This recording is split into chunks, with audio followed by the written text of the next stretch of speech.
Hi everyone, we are going to start arbovirus और viral haemorrhagic fever और the dengue fever.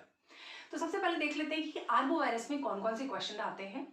तो एक तो डेंगू फीवर ही है जिसके बारे में आपको पढ़ना ही है, उसकी पैथोजेनेसिस क्या है, उसका लैब डायग्नोसिस क्या है, और उसके अलावा क्वेश्चंस आते हैं जैसे कि ये होता है it's a type of viral haemorrhagic fever. तो वायरल हेमरेजिक फीवर की डेफिनेशन, उनके कुछ टाइप्स, इस तरह के क्वेश्चंस इसमें आते हैं। तो सबसे पहले हम देख लेते हैं क्या क्या क्वेश्चंस आते हैं, फिर वन बाय वन हम उनको उसी क्वेश्चंस के हिसाब से थोड़ा सा डिटेल में डिस्कस करेंगे।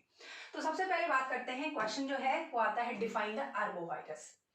दूसरा आता है define the viral haemorrhagic fever. तो आपको पता होना चाहिए वायरल हेमरेजिक फीवर की डेफिनेशन क्या है और आर्बोवायरस की डेफिनेशन क्या है। उसके बाद आता है 3 एग्जांपल्स ऑफ आर्बोवायरस, मतलब इनका मिक्स एंड मैच करके वो कुछ भी क्वेश्चंस बना सकता है। 3 एग्जांपल्स ऑफ आर्बोवायरस। तो आर्बोवायरस के आपको कुछ एग्जांपल्स पता होने चाहिए। एन्यूमरेट दी आर्थ्रोपोड बोर्न वायरस, यानी कि जो आर्थ्रोपोड बोर्न वायरस होते हैं जो कि आर्बोवायरस है। एक्चुअली आर्बोवायरस वही है जो आर्थ्रोपोड बोर्न वायरस है, यानी जिनके जो इंसेक्ट जो वेक्टर होते हैं वो आर्थ्रोपोड्स होते हैं, इंसेक्ट्स होते हैं बेसिकली, जैसे कि मॉस्किटो हो गया, सैंड फ्लाई हो गया, ठीक है ना। तो ये आपके कुछ आर्बोवायरस का इस तरह से डेफिनेशन होती है। Name the arbovirus common in India. आपको जो आर्बोवायरस का क्लासिफिकेशन होता है उसमें डिफरेंट टाइप के आर्बोवायरस है, लेकिन कुछ इंडिया में मिलते हैं, कुछ इंडिया में नहीं मिलते। तो आपको एग्जैक्टली वो पता होना चाहिए जो इंडिया में मिलते हैं। बहुत ज्यादा डिटेल में जाने की जरूरत नहीं, बट एटलीस्ट 3 या 4 एग्जांपल्स आपको पता होनी चाहिए। डेंगू फीवर क्या होता है, उसके कॉम्प्लिकेशंस क्या है, लैब डायग्नोसिस क्या है, पैथोजेनेसिस क्या है। तो डेंगू फीवर या डेंगी फीवर बोलते हैं इसको। आपको पता है कि प्लेटलेट कम हो जाती है, फीवर होता है, ये तो कॉमन चीजें हैं। कॉम्प्लिकेशंस होने के बाद ये हेमरेज हो सकता है। हेमरेज मतलब आपने देखा होगा रेड स्पॉट्स होते हैं जिनको हम बोलते हैं पेटाकियल हेमरेज, या फिर कोई भी ऑर्गन उसमें आगे सिस्टम में डैमेज हो सकता है, आगे जो उसका सीवियरिटी हो सकता है, इसको हम आगे डिस्कस करेंगे। तो बेसिकली ये आपके कुछ कॉम्प्लिकेशंस हैं। Define the viral haemorrhagic fever. ऐसे वायरल हेमरेजिक फीवर का डेफिनेशन, क्लासिफिकेशन वो आपको आना चाहिए। 4 vector borne viral disease in India. तो स्पेशली जो इंडिया में वेक्टर बोर्न वायरल डिजीज है उसमें से ये एग्जांपल्स भी आपके आ जाते हैं।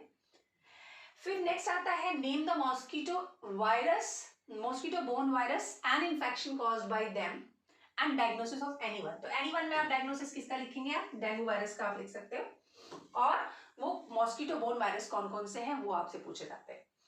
Then describe the phenomena of antibody dependent enhancement. ये बड़ा एक अच्छा क्वेश्चन है, antibody dependent enhancement in the dengue infections.